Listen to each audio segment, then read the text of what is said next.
ഇത് കാശ്മീരിലെ ഞങ്ങളുടെ 5-ാമത്തെ ദിവസം. ഇന്നും കൂടി ഞങ്ങൾ കാശ്മീരിലുള്ളൂ. വൈകുന്നേരം 7 മണിക്ക് ശ്രീനഗറിൽ നിന്നാണ് ഫ്ലൈറ്റ്. അപ്പോൾ പിന്നെ last day Srinagar local sightseeing ആണ് പ്ലാൻ ചെയ്തിരിക്കുന്നത്. ഈ ഒരു ഹൗസ് ബോട്ടിലായിരുന്നു ഞങ്ങൾ തലേദിവസം താമസിച്ചിരുന്നത്. രാവിലെ ബ്രേക്ക്ഫാസ്റ്റ് ഒക്കെ കഴിച്ച് അവിടുന്ന് ചെക്കൗട്ട് ചെയ്ത് ഇറങ്ങി. രാവിലെ 8 മണി തൊട്ട് ദാൽ ലേക്കിൽ ഷിക്കാര സർവീസുകൾ ആരംഭിക്കും.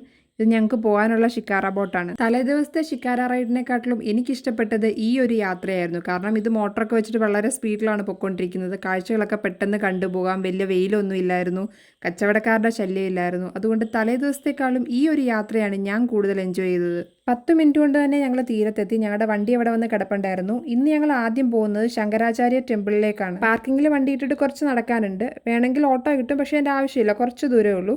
പിന്നെ ഇവിടെ വരുമ്പോൾ ശ്രദ്ധിക്കേണ്ട ഒരു കാര്യം, ഇവിടെ നല്ല ചെക്കിംഗ് ഉണ്ട്. മൊബൈലൊക്കെ മാത്രമേ ഉള്ളെങ്കിൽ നമുക്ക് പെട്ടെന്ന് കയറിപ്പോവാം. പക്ഷേ ഹാൻഡ് ബാഗ് ഒക്കെ ഉണ്ടെങ്കിൽ നമ്മൾ കുറേ നേരം നിൽക്കേണ്ടി വരും. അതുകൊണ്ട് അതൊക്കെ ഒഴിവാക്കിയിട്ട് പോരുന്നതായിരിക്കും നല്ലത്. ഏകദേശം 240 സ്റ്റെപ്പുകൾ കയറി വേണം നമ്മൾ ടെമ്പിളിനടുത്ത് എത്താനായിട്ട്. ശ്രീനഗറിലെ സബർവാൻ മലനിരകളിൽ താഴ്വാരത്തിൽ നിന്ന് 300 മീറ്റർ ഉയരത്തിലായിട്ടാണ് ഈ ഒരു ക്ഷേത്രം സ്ഥിതി ചെയ്യുന്നത്. ശിവന് വേണ്ടിയിട്ട് സമർപ്പിച്ചിരിക്കുന്ന ഈ ഒരു ക്ഷേത്രത്തിൽ ആദിശങ്കരൻ വന്നിട്ടുണ്ടെന്നും തപസ് ഇരുന്നിട്ടുണ്ടെന്നും ഒക്കെ പറയപ്പെടുന്നു. അതുകൊണ്ടാണ് ഈ ക്ഷേത്രത്തിനെ ശങ്കരാചാര്യ ടെമ്പിൾ എന്ന് വിളിക്കുന്നത്. കുറച്ച് നടകൾ കയറി മുകളിലെത്തിയിട്ട് വീണ്ടും 2 സൈഡിൽ നിന്ന് നടകൾ കയറി ശ്രീകോവിലിനകത്തേക്ക് പ്രവേശിക്കുന്ന രീതിയിലുള്ള ഒരു പ്രത്യേക കൺസ്ട്രക്ഷനാണ് ഈ ഒരു ടെമ്പിളിനുള്ളത്. ഈ ഒരു ടെമ്പിളിന്റെ ഏറ്റവും വലിയ പ്രത്യേകത എന്താണെന്ന് വെച്ചാൽ, ഇവിടെ നിന്ന് നോക്കിയാൽ ശ്രീനഗറിന്റെ ഒരു 360 ഡിഗ്രി വ്യൂ നമുക്ക് കാണാനായിട്ട് സാധിക്കും. ഇവിടെ നല്ല കാറ്റൊക്കെ ഉണ്ടായിരുന്നു. നല്ല രസമാണ് താഴേക്ക് നോക്കിയാലുള്ള ആ ഒരു കാഴ്ചയൊക്കെ കാണാനായിട്ട്. ശ്രീകോവിൽ വളരെ ചെറുതാണ്. കുറച്ചു പേർക്ക് മാത്രമേ ഉള്ളിലേക്ക് കയറി ഇറങ്ങി പോരാനായിട്ട് സാധിക്കുകയുള്ളൂ. അതുകൊണ്ട് കുറച്ചു നേരം ക്യൂ നിൽക്കേണ്ടി വന്നു. ഇവിടെ നിന്ന് ഇറങ്ങി താഴേക്ക് ചെന്നാൽ അവിടെ നമുക്ക് കാണാൻ പറ്റുന്നത് ഗുരു തപസ് ഇരുന്ന സ്ഥലമാണ്. ഇവിടെ ഗുഹ പോലെ ചെറിയൊരു ടെമ്പിൾ ഉണ്ട്. ഓരോരുത്തർക്ക് കയറി ഇറങ്ങാനേ പറ്റുള്ളൂ. അതിന് ഉൾവശമാണ് ഈ കാണുന്നത്. അങ്ങനെ ശങ്കരാചാര്യ ടെമ്പിളൊക്കെ വിസിറ്റ് ചെയ്ത് ഞങ്ങളിപ്പോൾ താഴേക്ക് ഇറങ്ങിക്കൊണ്ടിരിക്കുകയാണ്. ഞങ്ങൾ വന്നത് രാവിലെ ആയതുകൊണ്ട് വലിയ തിരക്കില്ലായിരുന്നു. ഇപ്പം നല്ല തിരക്കായിട്ടുണ്ട്. അവിടുന്ന് ഞങ്ങൾ പോയത് ട്യൂലിപ്പ് ഗാർഡനിലേക്കാണ്. ഇവിടെയും പാർക്കിങ്ങിൽ വണ്ടി ഇട്ടിട്ട് ചെറിയൊരു ദൂരം നടക്കാനുണ്ട്. രാവിലെ നേരത്തെ ആയതുകൊണ്ട് തന്നെ ടിക്കറ്റ് എടുക്കാൻ ഞങ്ങൾ പ്രതീക്ഷിച്ചത്ര തിരക്കുണ്ടായില്ല. ഇവിടെ മുതിർന്നവർക്ക് 75 രൂപയും കുട്ടികൾക്ക് 30 രൂപയുമാണ് ടിക്കറ്റ് ചാർജ്. ട്യൂലിപ്പ് സീസൺ ഇവിടെ ഏകദേശം കഴിയാറായിട്ടുണ്ടായിരുന്നു. ഈ ഒരു ടൈമിൽ മാർച്ച് ലാസ്റ്റ് ആരംഭിക്കുന്ന സീസൺ 2 ആഴ്ച നീണ്ടു നിൽക്കും. അത് കഴിയുമ്പോഴേക്കും പൂക്കളൊക്കെ വാടിത്തുടങ്ങും. ഞങ്ങൾ ചെന്നപ്പോൾ അവിടെ എവിടെയൊക്കെ ആയിട്ട് പൂക്കളൊക്കെ കരിഞ്ഞുണങ്ങി തുടങ്ങിയിട്ടുണ്ടായിരുന്നു. ആദ്യമായിട്ടാണ് ഞാൻ ട്യൂലിപ്പ് പൂക്കൾ കാണുന്നത്. പല കളറിൽ പല തരത്തിലുള്ള പൂക്കൾ. ഈ ഒരു ട്യൂലിപ്പ് ഗാർഡന്റെ പേര് ഇന്ദിരാഗാന്ധി മെമ്മോറിയൽ ട്യൂലിപ്പ് ഗാർഡൻ എന്നാണ്.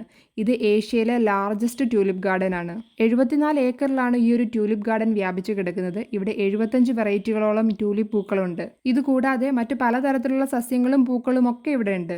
ഏകദേശം 1 മണിക്കൂറോളം ഞങ്ങൾ അവിടെ ചെലവഴിച്ചു. പിന്നെ അങ്ങോട്ട് നല്ല വെയിലായി. ഉച്ചയായപ്പോഴേക്കും നിൽക്കാൻ പറ്റാത്ത അവസ്ഥയായി. നല്ല ചൂടും വെയിലും. അപ്പോൾ പിന്നെ അവിടുന്ന് ഇറങ്ങി പോകുന്ന വഴി മുഗൾ ഗാർഡൻസിൽ കയറണമെന്ന് വിചാരിച്ചിരുന്നു.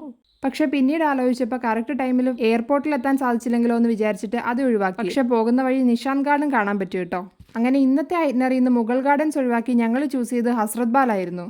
ഹസ്രത് ബാൽ പള്ളിയുടെ പരിസരത്ത് നിന്നൊക്കെ നമുക്ക് കാണാൻ സാധിക്കുള്ളൂ. പക്ഷേ ഇതിൻ്റെ തൊട്ടടുത്തായിട്ടുള്ള മാർക്കറ്റ് ഒരു സംഭവം കേട്ടോ. പള്ളിയെ ചുറ്റി ഒരു വലിയ മാർക്കറ്റ് തന്നെയുണ്ട്. അവിടെയാണെങ്കിൽ വളരെ ചീപ്പായിട്ട് എല്ലാ പ്രോഡക്ട്സും കിട്ടും. കാശ്മീരിൽ ഇത്രയും വിലക്കുറവുള്ളൊരു മാർക്കറ്റ് ഞാൻ വേറെ കണ്ടില്ല. 10 രൂപ 20 രൂപയ്ക്കൊക്കെയാണ് തുണിത്തരങ്ങളുടെ വില സ്റ്റാർട്ട് ചെയ്യുന്നത്. കാശ്മീർ സ്പെഷ്യൽ ഫുഡ് ഐറ്റംസിനായിട്ട് ഒരു ഏരിയ ഉണ്ട്. ഓർണമെന്റ്സ്, ഡ്രസ് ഐറ്റംസ്, ബാഗുകൾ, ചെരുപ്പുകൾ, അങ്ങനെ എല്ലാവിധ സാധനങ്ങളും ഉണ്ട്. 100 രൂപയ്ക്കൊക്കെ നല്ല വാലറ്റുകൾ കിട്ടും. ലേഡീസ് ഹാൻഡ് ബാഗുകൾക്കൊക്കെ 150 രൂപയൊക്കെ ഉള്ളൂ.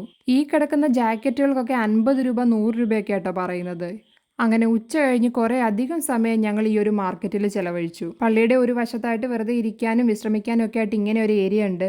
കുറച്ചു നേരം ഞങ്ങൾ അവിടെ ഇരുന്നു. അപ്പോഴേക്കും വൈകുന്നേരമായി. ഇനി നേരെ എയർപോർട്ടിലേക്ക് പോവാണ്. ഇത് ശ്രീനഗർ എയർപോർട്ട്. അങ്ങനെ 5 ദിവസത്തെ കാശ്മീർ പാക്കേജ് കഴിഞ്ഞ് ഞങ്ങൾ തിരിച്ചു പോവാണ്. കുറേ അധികം നല്ല ഓർമ്മകളുമായിട്ട്.